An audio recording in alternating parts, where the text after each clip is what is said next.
Good morning, Mr. Mayor Chen. Good morning, dear colleagues, dear friends. It's a real pleasure to be with you. Thank you very much, Mayor Chen, for your very kind words, your welcome words, and also setting the stage of the discussion today.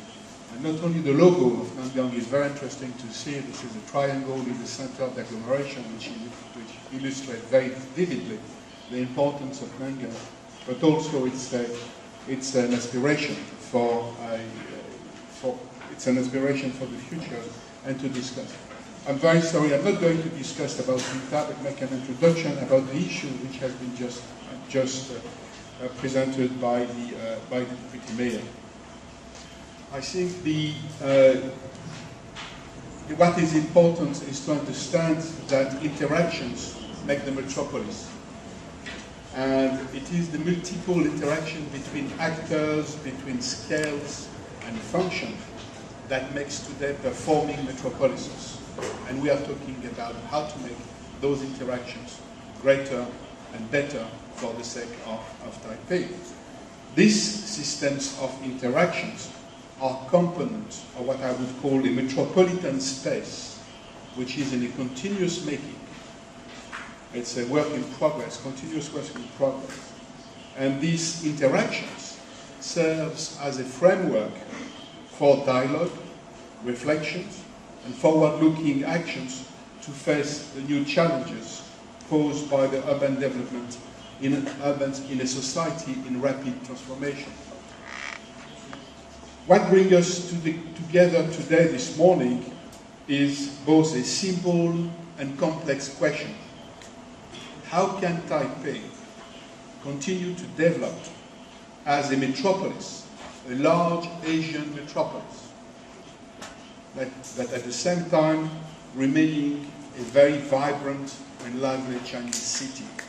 And there is an opposition between the metropolitan process and the quality of life represented by the concept of city. So how the regeneration of the Nangang district serve this purpose of development on one side, quality of life on the other side.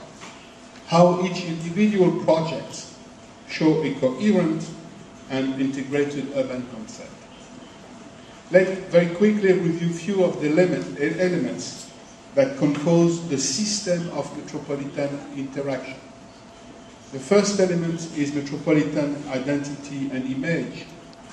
And I start deliberately with the identity and image, the less precise, the most virtual aspect. Because without an identity and a representation, the process of regeneration and transformation will lack a sense of belonging and lack a sense of integration.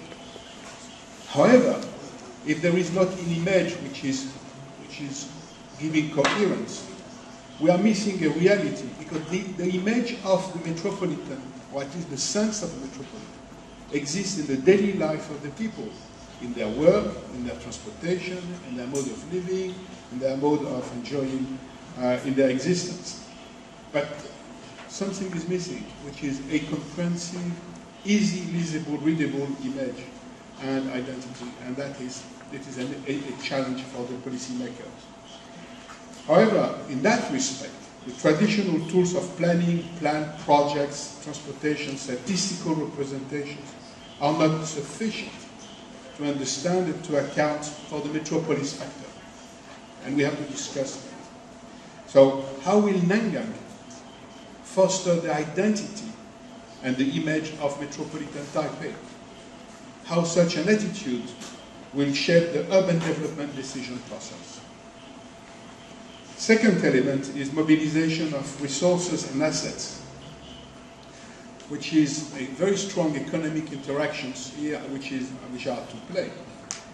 And it's those complex interactions build the dynamics of the metropolitan, where coexist at the same time on the same territories areas of excellences, pole of competence, of international importance, Chinyi Development District, Nehu, the technological park, Nangang software park, for example. But at the same time, there exist areas servicing the local needs, such as Xixinli Old Industrial District. And the coexistence of those two types of systems create problems, and we have to take that into consideration. Very interesting. Just to understand what we are talking about. So, what are the mechanisms that contribute to mobilizing resources and competences of a territory, and that create synergy and coherence in the initiatives taken by all the different actors toward the quality of life, creativity, clarity, and the influence of the metropolitan? So the question is, what interaction Nangang will have with his neighbors' districts, in particular with Nehru Technological Park?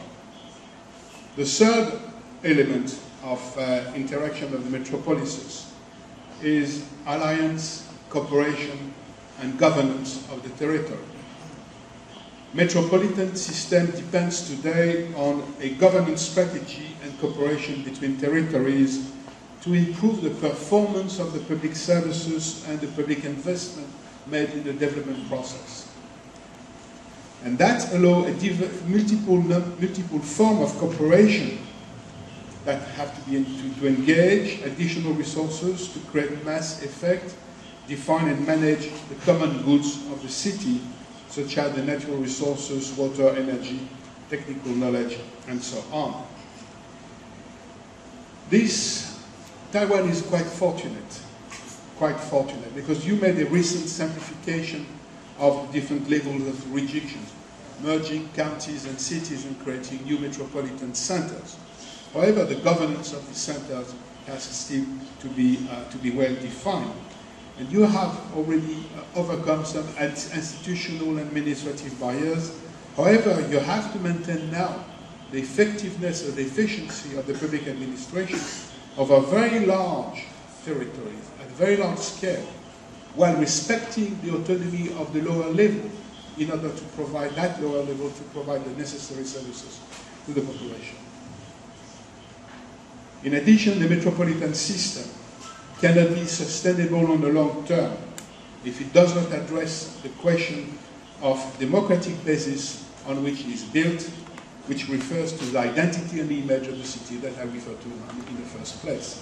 So the question is, how the development of Nangang can help to overcome institutional barriers.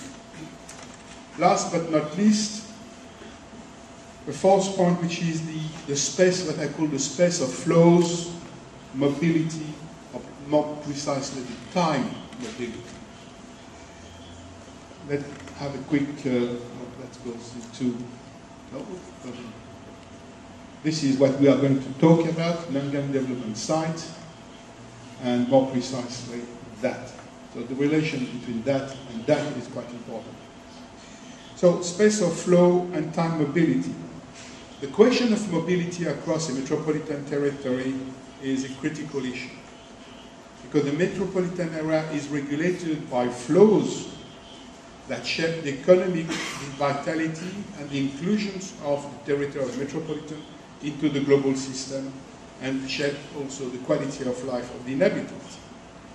And these territories, metropolitan, city, neighborhood, district, and so on, face conflicting objectives. Speed or slowness, distant linkages or proximity, flows or stock. And the livability of the space of flow is a new challenge alongside the livability of residential areas or centrality. Today, access time characterizes cities as well as the physical occupation of space. Access time to connect to major international cities. Mayor Chen said that Shanghai, Taipei, 55 minutes. That is a very important element into the positioning of the metropolitan area. Access time to station and airport. It should not be more than 20 minutes by train, no more than 45 minutes by car, if you want to be very competitive with the world metropolises. Time to journey on intercity routes. time to access to urban and suburban neighborhoods. And the case is particularly important for Nangang in its relation to the east, Keelung, for example, or Signy, but also to the eastern seaboard on the Philippine Seas with the coastline Yilan and the south. So the question is the new Nangang station sufficient to provide all the mobility necessary to the global position of Taipei? Well, ladies and gentlemen, Mr. Mayor, here are some of the questions that we would like very much to contribute in the debate with you, to find together response. We don't have response to this question. It's only through dialogue that we can get a solution. So this is why we are so grateful, INTA is grateful, to have accepted the invitation of the city of Taipei to contribute to this debate. Thank you.